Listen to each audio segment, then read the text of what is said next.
Hello, my name is Saam, and I'm here to persuade you to realize why rhetoric matters. So, if you've ever wondered why you met somebody at a bar, or a party, or celebration, or musical event, or get together, um, and you had every intention of getting to know this person or taking them home or whatever it is that kids do these days who aren't married, um, or if you've ever applied for a job and somebody that you felt was not as qualified as you uh, received the job, or if you've ever heard of the French phrase "je ne sais quoi," literally means "I don't know," to describe somebody with great charisma. Short answer to all of those questions: rhetoric. Um, so that being said, rhetoric is defined in a bunch of series of different ways, but one of Plato's definitions, triangle of logos, pathos, and ethos. Um, and I'm sure some of you are probably already familiar with this if you've taken an English class here. Probably, so you probably know that logos is logic, obviously something very rampant at a polytechnical campus. Pathos, which is also rather rampant on college, like emotion and values and credibility and trust. You know, whenever you present yourself to somebody, depending on where, when, and why, that ethos fluctuates. You may have more ethos in a conference of computer science majors than you would in a conference about baking, for example. Doesn't mean you're any less rhetorical in any one of those situations, as long as you admit either your bias or your inexperience. So the second triangle, it's rather famous with rhetoric. This one, it's where, I'm sure you guys are very familiar if you've read it along with the book with this class, is audience, purpose, and tone, or diction. Audience, one important thing that you guys need to consider being young and experienced in, I guess, outside life of school, that your audience is both your intended audience and your unintended audience. And if you're not familiar with why your unintended audience is important, you probably haven't heard of Socrates, who literally had to drink a cup of poison because of his unintended audience got wind of his message and caused him to kill himself publicly.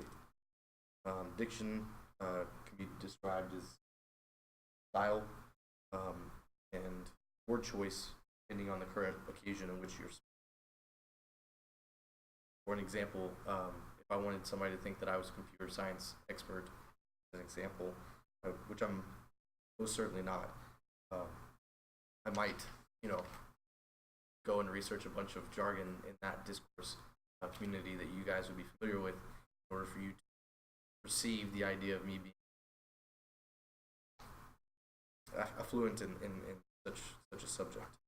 And then last is your purpose, which is also very, very simple. Without going into intent, it's also something you consider. It's very important because we're in a polytechnical campus. I'm sure you guys are familiar with the geometric intensity of why these, in order to retain this strength of a triangle, these have to be equal. So now that we have both triangles to view whether or not somebody's being rhetorical,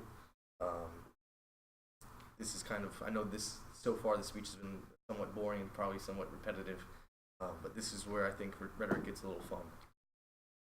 One thing that I find almost aggravating when people talk about body language, fashion, living, or canvas art.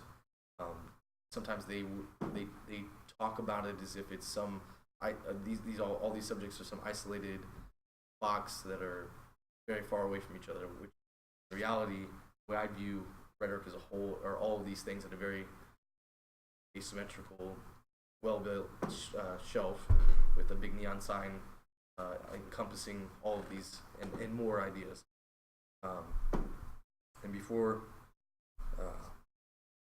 I go into a couple of examples of rhetoric and just simple things that you guys probably don't think of, so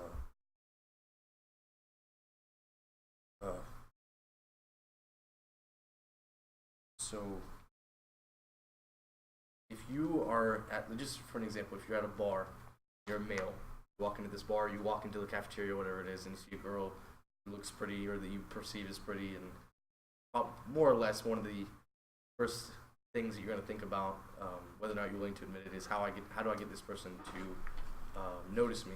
How do I get the opportunity to talk to this individual?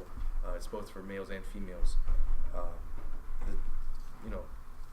How do I instigate some sort of communication between the two of us?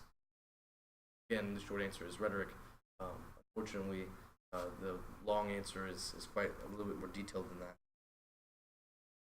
But a really awesome quote from Albert Einstein: you have to learn the rules of the game, and then you have to learn to play better than anybody else.